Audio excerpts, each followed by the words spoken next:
please untuk semua yang menonton Dol ni kena ingat ni, kami semua ni bukan manusia yang sempurna. Betul. Kami Bukan, melalui up and down dan semua, dan bestnya kita orang boleh tengok kita dan boleh search tengok kat mana kita sebelum ni. Betul.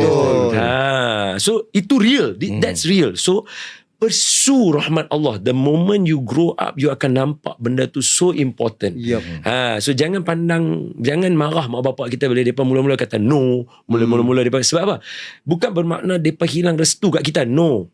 Pursue, tunjuk, buat satu-satu, lama-lama mereka okey. Yakinkan. Sebelum saya mai sini hari ni, saya boleh tunjuk dalam handphone saya. Ayah saya duk tengok saya punya program saya 100 episod 30 minit Ustaz Don.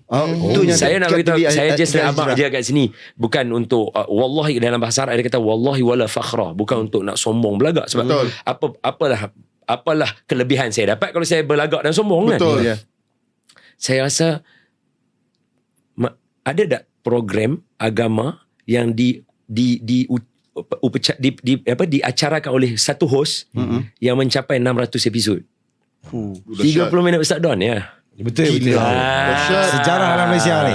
Tapi tak pernah masuk lah mana-mana ni kan. Tapi nak bagi tahu kata mana, cuba cari mana ada forum perdana. Memang ramai macam ni, boleh lah sembang kan.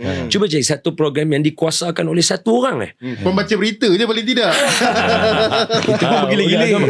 600 episod. Wow. Adalah 600 episod 30 semua. minit Ustaz Don. Itu dah berapa tahun dah, Ustaz? Dan hari ni ayah saya, hari ni sebelum saya mai sini, kakak saya duk hantar mesej, ayah saya duk menangis, duk tengok 100 episod 30 minit Ustaz Don.